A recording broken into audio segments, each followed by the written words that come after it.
Hello student, তোমরা যারা ক্যালকাটা ইউনিভার্সিটির আন্ডারে সেকেন্ড সেমিস্টারের ছাত্রছাত্রী আছো, এখন তোমাদের ইএনভিএস অর্থাৎ পরিবেশবিদ্যা সাবজেক্টের ক্লাস আছে। আজকের ক্লাসে তোমাদের 2 নম্বর অধ্যায় থেকে গুরুত্বপূর্ণ এসএকিউ অর্থাৎ 2 নম্বরের প্রশ্নের উত্তর নিয়ে আলোচনা করব। আজকের ক্লাসে তোমাদের 30টা প্রশ্ন উত্তর নিয়ে আলোচনা করব এবং 2 নম্বর অধ্যায়টা তোমাদের কমপ্লিট করিয়ে দেব। তাহলে গুরুত্বপূর্ণ প্রশ্ন উত্তরগুলো দেখে নাও। প্রথম প্রশ্ন, পরিবেশ বিধির প্রয়োজনীয়তা কী? পরিবেশ রক্ষা ও টেকসই উন্নয়নের জন্য পরিবেশ বিধি অপরিহার্য। এটি প্রাকৃতিক সম্পদ সংরক্ষণ, দূষণ নিয়ন্ত্রণ এবং বাস্তুতন্ত্রের সুরক্ষার মাধ্যমে পরিবেশের ভারসাম্য রক্ষা করে। দ্বিতীয় প্রশ্ন আছে, পরিবেশের বিধির বিভিন্ন ধরনের উদাহরণ দাও। পরিবেশ বিধির বিভিন্ন ধরনের মধ্যে আছে জল দূষণ প্রতিরোধ আইন, বায়ু দূষণ প্রতিরোধ আইন, বন সংরক্ষণ আইন, বন্য পানি সুরক্ষা আইন এবং পরিবেশ সুরক্ষা আইন। পরিবেশ বিধি বাস্তবায়নে সাধারণত কী ভুল হয়? পরিবেশ বিধি বাস্তবায়নে সাধারণত প্রশাসনিক অবহেলা, তথ্যের অভাব, অপ্রতুল তহবিল এবং জনসচেতনতার অভাবের কারণে ভুল হয়। পরের প্রশ্ন, পরিবেশগত বিধি বাস্তবায়নের প্রধান সমস্যা কী? পরিবেশগত বিধি বাস্তবায়নের প্রধান সমস্যা হলো দুর্নীতি, রাজনৈতিক হস্তক্ষেপ, প্রয়োজনীয় প্রযুক্তির অভাব এবং স্থানীয় জনগোষ্ঠীর সম্পৃক্ততার অভাব। তারপরে প্রশ্ন, বিধিবিধানের প্রয়োজনীয়তা কিভাবে টেকসই উন্নয়নে সহায়ক? অ্যান্সারটা দেখো, বিধিবিধানের প্রয়োজনীয়তা টেকসই উন্নয়নে কিভাবে সহায়ক? বিধিবিধান পরিবেশ রক্ষা করে এবং প্রাকৃতিক সম্পদের সঠিক ব্যবহার নিশ্চিত করে, যা টেকসই উন্নয়নে সহায়ক। পরের প্রশ্ন, পরিবেশ বিধির মাধ্যমে কিভাবে দূষণ নিয়ন্ত্রণ করা যায়? পরিবেশ বিধি দূষণকারীদের নিয়ন্ত্রণ করে এবং কঠোর শাস্তি প্রদান করে দূষণ কমাতে সাহায্য করে। পরিবেশ বিধি বাস্তবায়নে তথ্যের অভাব কিভাবে সমস্যা সৃষ্টি করে? তথ্যের অভাবের ফলে সঠিক সিদ্ধান্ত গ্রহণ এবং কার্যকর বাস্তবায়ন প্রক্রিয়ার বিলম্ব ঘটে, যা পরিবেশ বিধির কার্যকারিতা হ্রাস করে। পরের প্রশ্ন, অপ্রতুল তহবিল পরিবেশ বিধি বাস্তবায়নে কিভাবে প্রভাব ফেলে? অপ্রতুল তহবিলের কারণে পর্যাপ্ত জনবল, প্রযুক্তি, সরঞ্জামের অভাব, যা বিধি বাস্তবায়নকে কঠিন করে তোলে। পরের প্রশ্ন আছে, পরিবেশ বিধি বাস্তবায়নে জনসচেতনতার অভাব কিভাবে প্রভাব ফেলে? জনসচেতনতার অভাব, জনগণ পরিবেশ বিধির গুরুত্ব বোঝে না। জনসচেতনতার অভাবে জনগণ পরিবেশ বিধির গুরুত্ব বোঝে না এবং তাদেরকে পরিবেশ সুরক্ষায় সম্পৃক্ত করা যায় না। পরের প্রশ্ন, দুর্নীতি পরিবেশ বিধি বাস্তবায়নে কিভাবে সমস্যা সৃষ্টি করে? দুর্নীতির কারণে সঠিকভাবে বিধি বাস্তবায়ন করা যায় না এবং পরিবেশগত নীতি ও আইন কার্যকর হয় না।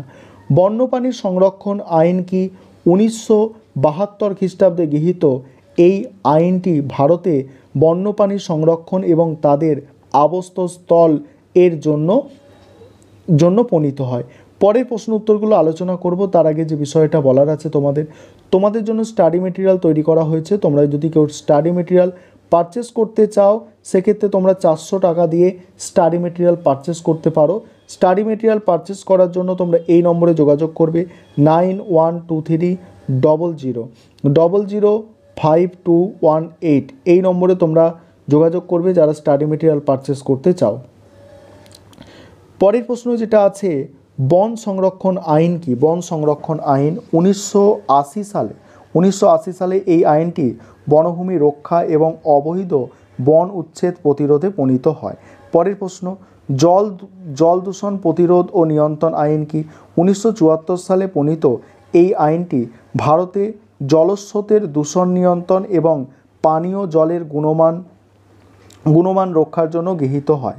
পরের প্রশ্ন আছে, বায়ু দূষণ প্রতিরোধ ও নিয়ন্ত্রণ আইন কি? 1981 সালে এই আইনটি বায়ু দূষণ নিয়ন্ত্রণ এবং বায়ুর গুণমান উন্নয়নের জন্য প্রণীত হয়। পরিবেশ সুরক্ষা আইন কি? 1986 সালে প্রণীত এই আইনটি সর্বাঙ্গীন পরিবেশ সুরক্ষা এবং দূষণ নিয়ন্ত্রণের জন্য প্রণীত হয়। পরের প্রশ্ন, জীববৈচিত্র্য আইন কি?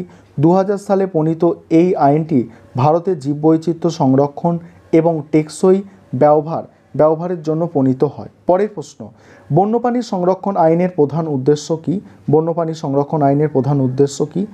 এই আইনের প্রধান উদ্দেশ্য হলো বন্যপ্রাণী সংরক্ষণ, তাদের আবাসস্থল রক্ষা, অবৈধ শিকার প্রতিরোধ করা।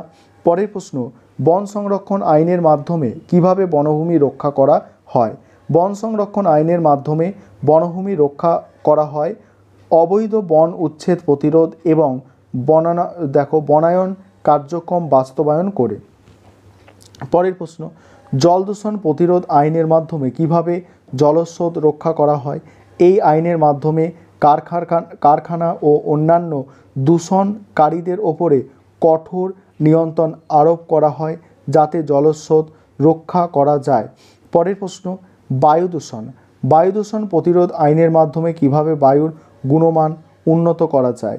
এই আইনের মাধ্যমে বিভিন্ন শিল্প ও যানবাহনের ওপর নিয়ন্ত্রণ আরোপ করা হয় যাতে বায়ু দূষণ কমানো যায়। পরের প্রশ্ন আছে, পরিবেশ সুরক্ষা আইনের প্রধান লক্ষ্য কী? পরিবেশ সুরক্ষা আইনের প্রধান লক্ষ্য হলো সব ধরনের পরিবেশ দূষণ নিয়ন্ত্রণ এবং পরিবেশের সার্বিক সুরক্ষা।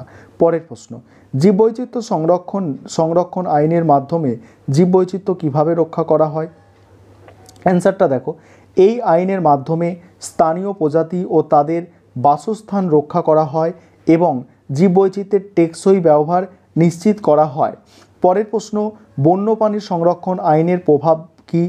এই আইনের প্রভাব হলো বন্যপ্রাণী সংরক্ষণ, অবৈধ শিকার প্রতিরোধ এবং বন্যপ্রাণীর বাসস্থান সুরক্ষা। পরের প্রশ্ন আছে, বন সংরক্ষণ আইন পরিবেশ সুরক্ষায় কিভাবে সহায়ক? বন সংরক্ষণ আইন বনভূমি রক্ষা এবং বনায়ন কার্যক্রম বাস্তবায়নের মাধ্যমে পরিবেশ সুরক্ষায় সহায়ক।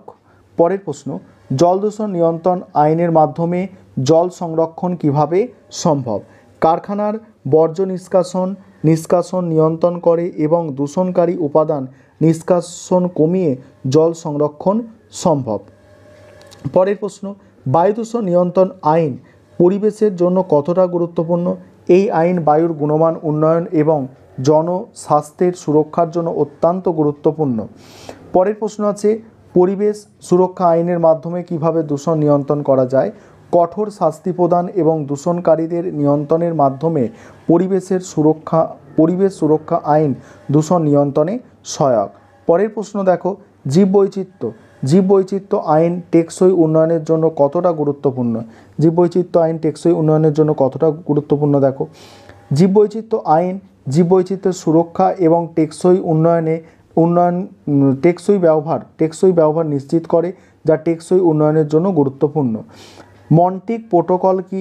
মন্ট্রিক প্রোটোকল ওজোন স্তরের ক্ষয়কারী পদার্থ নিষ্কাশন কমাতে 1987 সালে প্রণীত একটি আন্তর্জাতিক চুক্তি।